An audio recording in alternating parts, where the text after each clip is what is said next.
in this episode of Bondi Vet. Hello! Have a look at the gnashes on him. A nerve-wracking rabbit roller coaster for Scott and Emma. They can die very quickly under an anaesthetic. There is a chance she could be asleep, but the moment we touch her, she could wake up. Chris takes on a tiger. But all of a sudden, She's starting to wake up. when the time's up though, the time's up. I know, sweetheart. Be very careful. And what's causing terrified Louis to cry out in pain. Every time he jumps up, he screams. And not just a little scream, I mean he screams. You make my world a better place. Come on, baby girl. I can depend on you.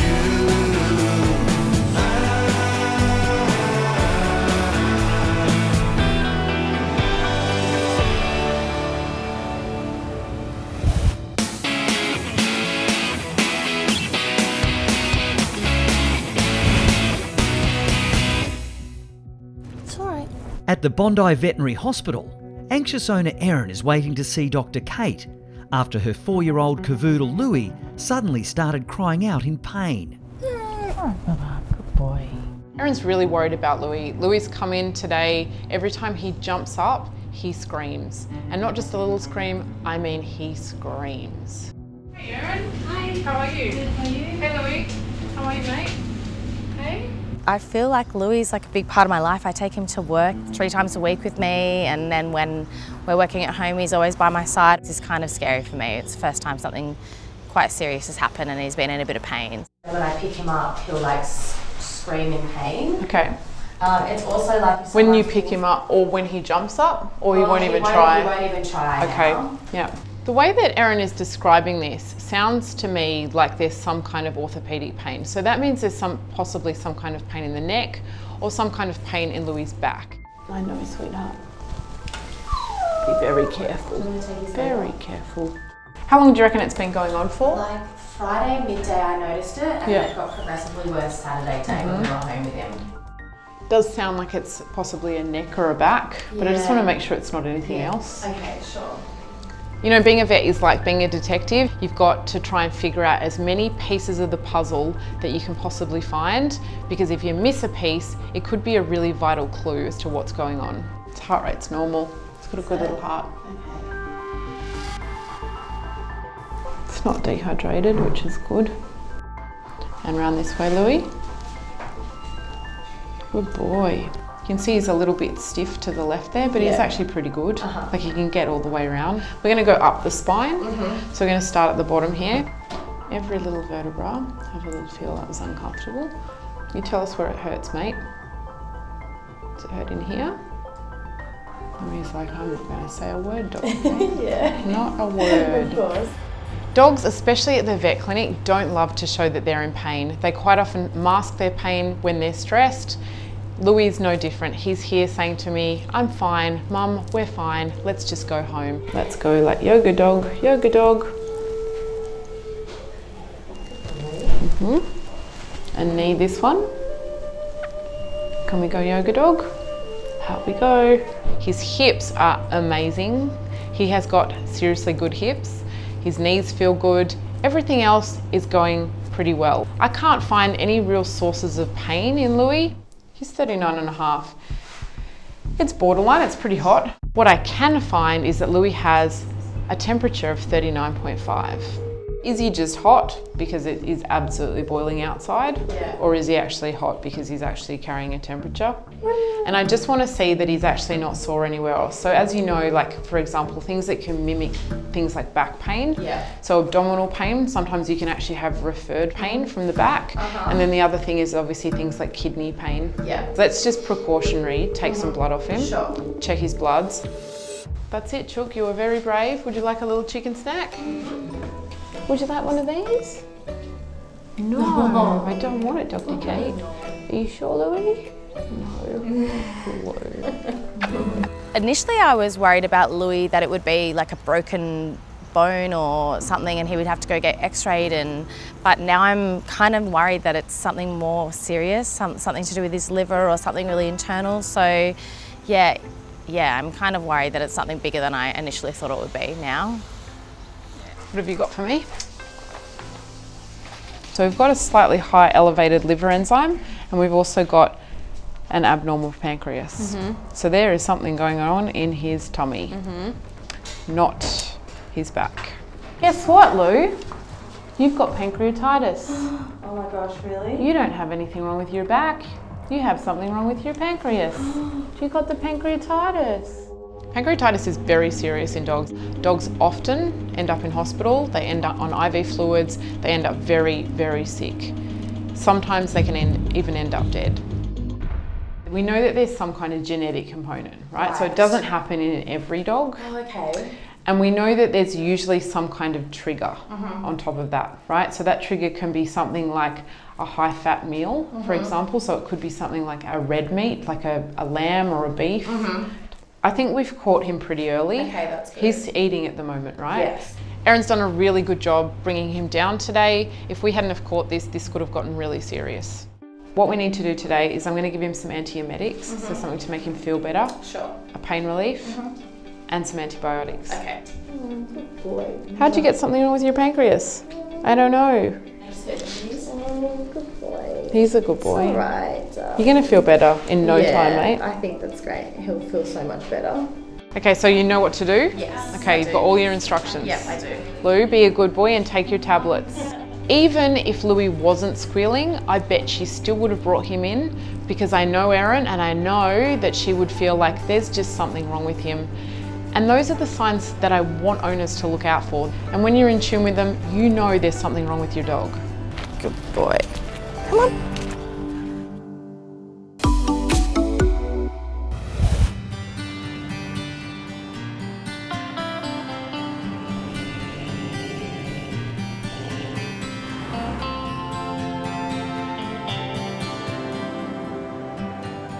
Scott's now on the road following up a call from a popular city farm called Mudshoot, right in the middle of East London.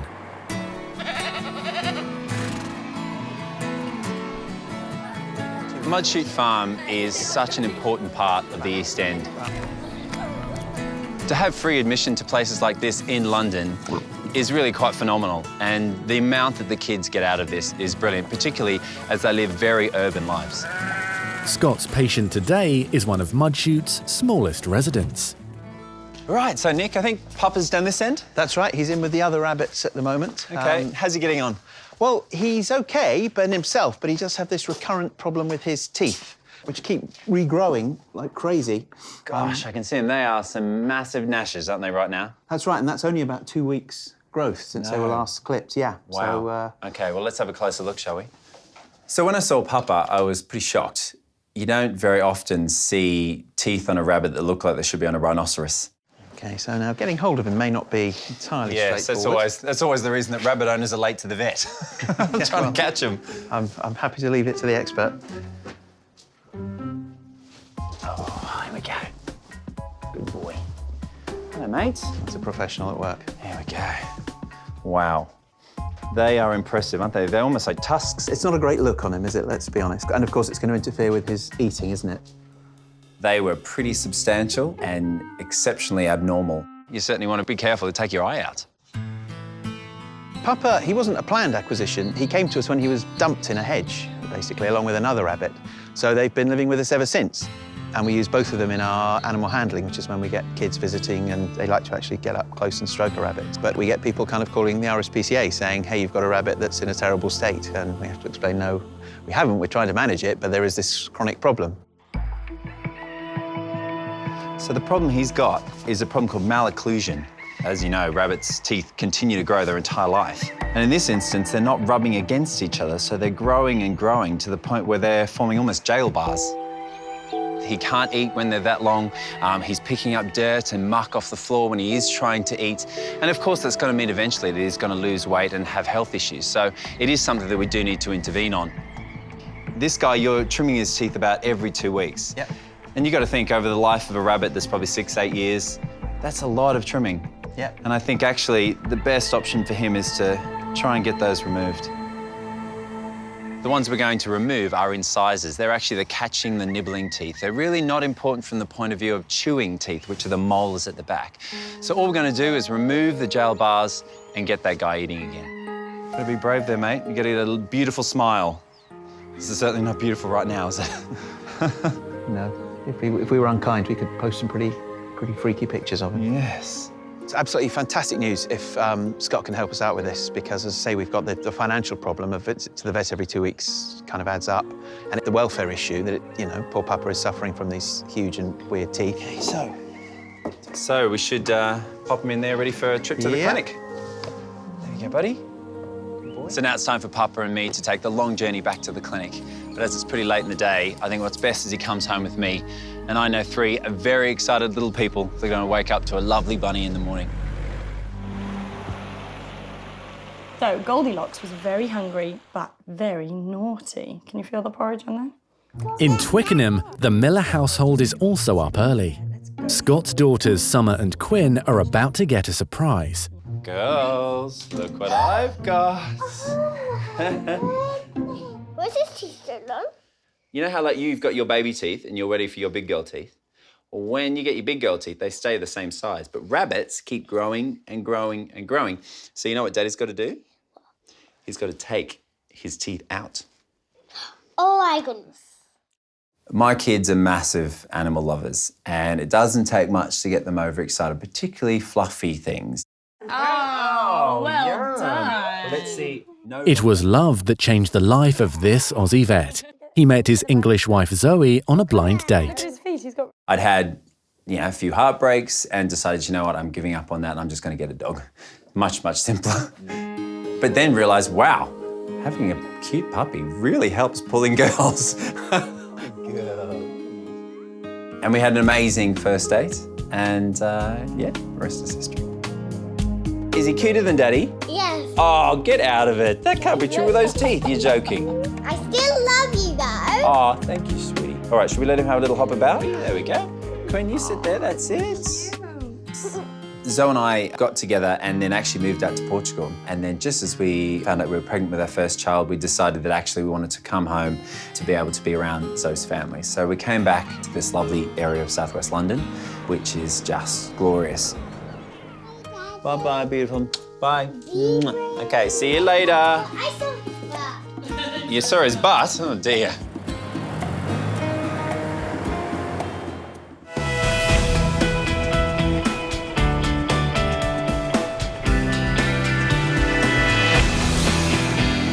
Hi. So, What have we here's got? that little chap from Mud Shoots, Papa, the rabbit. Hello. Have a look at the gnashes on him. Wowzers. Not seen any like that. Hello. It would seem that just taking a rabbit's teeth out shouldn't be much of a problem, but actually it's quite a big job. You've got very delicate bone structure around the outside, and those teeth go in just as far as they come out. Alrighty, so anaesthetic time. Rabbits are very, very tricky. They can die very quickly under an anaesthetic. Their heart and their lungs are under a lot of pressure. He's starting to go. He's starting to get there. They actually use a huge amount of anaesthetic. Sometimes the volume that you give a small animal like Papa, you give to a large dog. So it does make it quite difficult and also quite dangerous. This is no straightforward dental procedure, and this is no average bunny. Papa's one of the stars at Mudshoot Farm, and a lot of people are worrying about him today. Look at that. I mean, look at the size of those. Let's try and get his temperature and stuff nice in the What we might meanwhile. actually do is, why don't we give it a little bit of gas? Nathan's assisting with the procedure, Oxygen. but he's having some trouble taking Papa's temperature. We found it. Nathan was having a bit of issue there finding the rabbit's bum hole. You'd be worrying if you found it really quickly.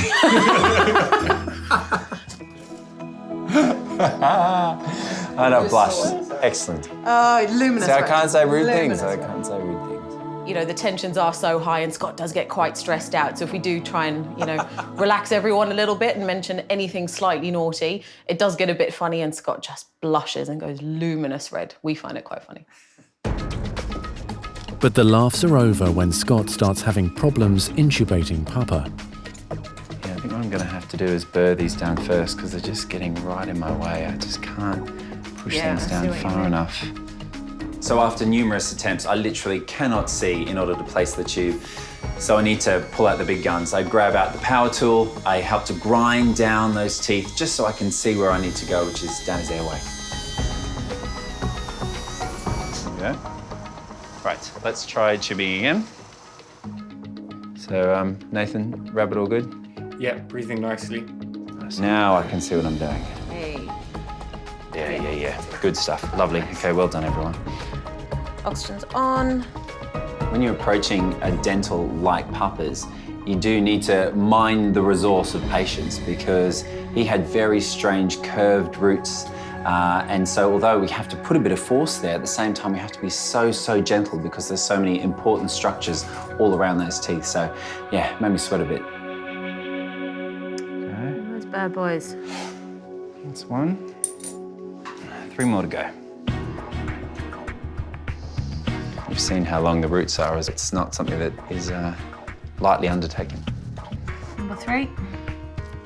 These teeth are actually the more dangerous to remove because they go right up into his nasal passages. Okay, look. No wonder that was difficult to come out and see the curve on that. It's like a letter C. It's exceptionally delicate. I mean, I've got a very sharp instrument here and his brain is only there. So, yeah, it's... It's a little bit nerve-wracking at this moment in time, isn't it? I think to say the least. Yes.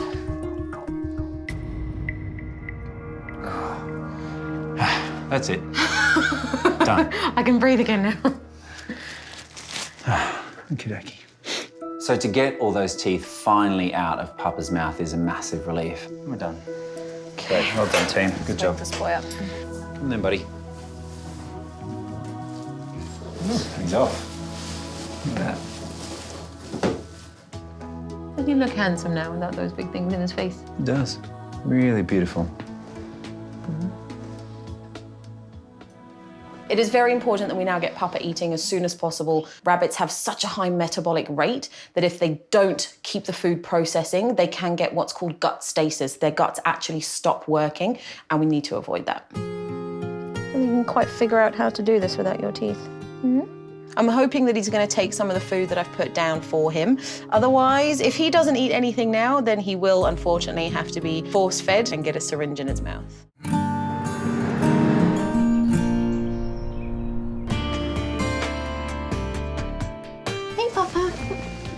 Doing?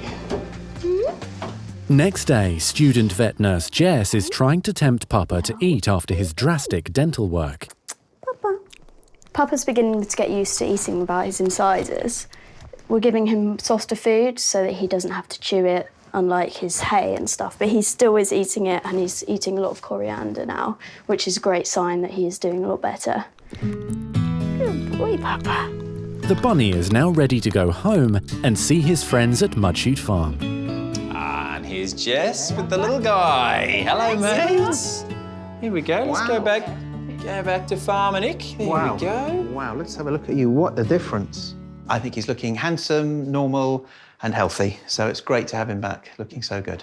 That's right. No longer looks like a wild boar. Yeah, let's get you. Wow, that must have been quite a business getting those out. It was, actually. It was really pretty difficult. I mean, you can see this is an example of the one that we took from the bottom jaw. So, of course, the best thing was to have them out. And he's eating well, he's bright, and I think it's a happy future for Papa. Great stuff. I was kind of expecting big teeth, but nothing quite as amazing as that. They look like they come out of a warthog or a walrus or something. He's already been missed in the couple of days he's been here because he's one of the most popular rabbits with the kids. Kind of, as you can see, incredibly friendly and relaxed despite all the things he's been through, so... Well, I can believe that. He was exceptionally popular with my kids. All right then, mate, farewell. Nick, I don't know if you have any use for teeth? Yeah, I'm sure the kids are going to be very interested to see those. Thank you. Pleasure. I'll put him back in his box. Back off to the farm. Yeah. All right. Sure is. All the best, Nick. Great. Take care. Thanks, then, Scott. See Cheers. You. See you later. Bye. Bye-bye.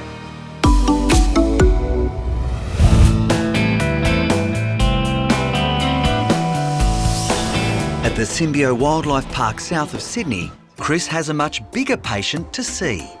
I've been asked to come here today to help them with a procedure that could be simple, or could be very tricky. We're hoping to put a contraceptive implant into one of their Sumatran tigers, Sinta.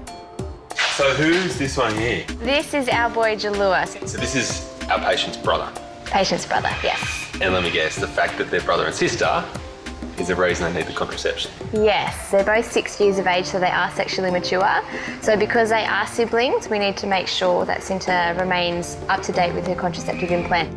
The important thing about Sinta is she is a breeding female, but she's in an enclosure with her brother. So we need to make sure those genes don't combine together, otherwise there's a serious risk of birth defects. So she is currently tucked away? Yes, so she's away in her den facility at the moment, because that's where we'll be doing the procedure. With Sinta already locked away in her den, in many respects the clock is already ticking. Because the longer she's kept in that den, the more stress she builds up, and that stress is going to be the enemy. It'll send her body temperature sky high. We have to get moving right now. This is Dr. Michael Cannon. How are you, Mike? Chris, how are you? It's good to see you again. Good to see you again as well. Mike used to be one of my lecturers at uni. I wasn't exactly the best student. I'm just hoping he doesn't remember that. The pressure is on Chris and Mike. Sinta is such an important part of my life. When we first worked with her, she was such a sensitive little girl, and she's someone that we really had to work hard to create a bond, so it's just made the bond that we have just so much more worthwhile, just all the effort that we've put in just getting that relationship built up. I'm going to leave it to you guys to head in there. So once she's darted, if you could just let us know, and then once you're ready for us to come on through, just radio and let us know as well. Let's do it. Kylie's gone to the other end of the enclosure with good reason. For Kylie, her relationship with Sinta is critical. Everything they do on a day-to-day basis hinges on there being trust. If Sinta in any way associates Kylie with this dart, then that bond is broken and could be broken for life. It's easy, girl. It's all right, Sinta. The reason why we're darting Sinta is because she is a dangerous animal, so it is something that we do need a veterinarian to come in so everything's safe and the procedure can be carried out safely for both Sinta and us. It's all right, Sinta. The biggest concern when you're using a dart is the fact that you could actually lodge that dart in the wrong place. If I was to hit her abdomen with the dart, I could rupture an organ and ultimately kill her. There is periods of silence, which we're hoping that they're able to dart her if she's giving them an option, but I'm feeling very anxious, very nervous at the moment. There we go.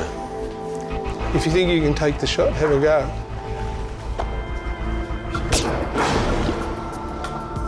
Now we're confident that the dart is in.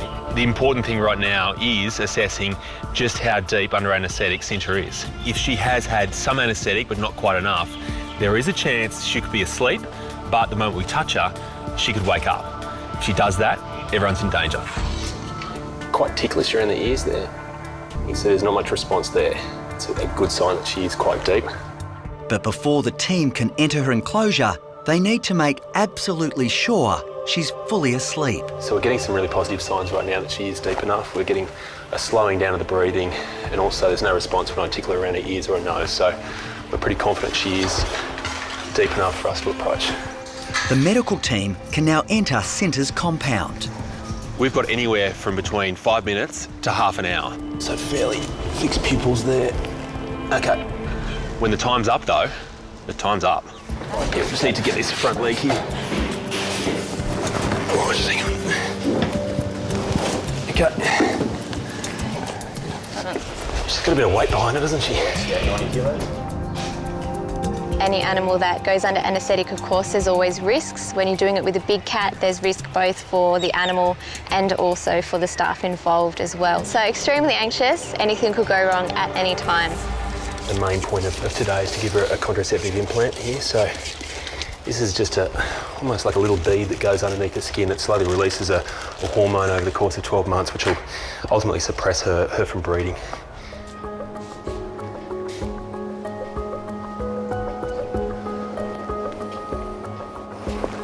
Okay, that's in. The implant procedure takes just seconds. Chris and Mike now need to carry out a full physical. Mike and I know that time is incredibly short here, so we're going to split our resources.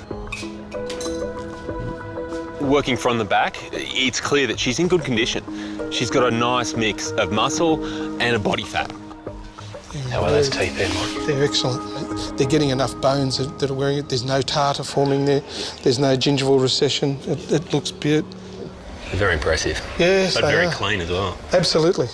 Next it's time to check Cinta's heart. Mike passes me the stethoscope and very quickly I can hear her heart, big and booming. It sounds good. But all of a sudden... She's starting to wake up. Okay, her heart rate has just quickened just a little bit. Yes. She's got a little blink there. Yes, she's responding. The team is now at serious risk. So she's starting to swallow. Okay. All right, if we can start moving stuff out. Cinta is essentially in the twilight zone. She's not fully under anaesthetic, but she's not fully awake. At this stage, they're probably more dangerous than at any other time. We have to get moving right now. Okay, everyone out. All right, we happy? Yeah? Very quick on that little eye response there, the blink and then the swallow, Mike. So the procedure's gone well, but from now on, it's not so much about our safety, it's all about hers. We need to ensure that she comes out of the anaesthetic fully and in a very calm and controlled way. With Cinta slowly becoming more alert, it's important for keeper Kylie to leave the enclosure. My role is to step away from the situation. As she starts to wake up, I don't want her to see me and associating me with the vets and everything that has just happened, so I remove myself from everything that's happening. Easy, girl. Easy, Cinta. There we go. As a vet, you use a few landmarks to say, you know what, they are going to be okay after this anaesthetic. One important one is lifting the head, and Cinta's just done that. Okay, she's looking relaxed. She's looking well. Better go and talk to the one that's probably not so relaxed. Yes, Kylie. I think Kylie will really want to know what's going on. I'm extremely happy. I don't think it could have gone any better. Chris did a great job, a fantastic job. Here we go, slides up. Okay, we're out. A few hours later, and Cinta is back in her enclosure with brother Jalua. Here she goes. Little girl, she's doing well. So that must be nice for you to see. Not only did she handle the procedure really well, but she's now eating. Yes. Can you relax now?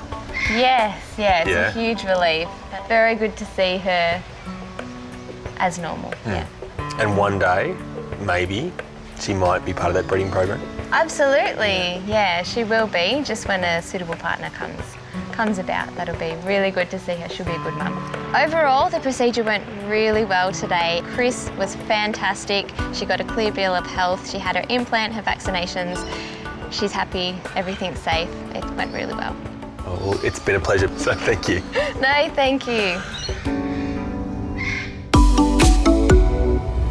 G'day guys, welcome to the Australian Reptile Park. I'm Brandon, this is Stitch, our Parenti, and I'm going to tell you everything I know about Australia's largest monitor species in 30 seconds. Are you ready? Let's go. This is a goanna, a Parenti. These are actually the largest, as I said, goanna species in Australia. There's 70 monitor species around the world. Australia's got 30 of them. This one, the largest, 2.5 metres in length. He's got a very big, long noodle neck and a slender head that he can stick down tight crevices. What's he going to do with that? He's going to drag out a reptile, a highly venomous snake, or even another goanna species. When he's really hungry, he'll chase down a rabbit or even a small wallaby. These ones actually eat a huge amount. Why? Because they live in the desert. They've got to conserve their food over time, and one day they're actually going to meet another goanna, usually solitary, will mate, and then they'll actually deposit the eggs down a tiny little bunch of sand, and 6 to 10 little ones. Oh mate, I tell you what, I think we've gone way over 30 seconds. We're going to have to cut it there, Stitch. We'll let you go back to your heat rock, and we'll see you next time on 30 Seconds with Brandon.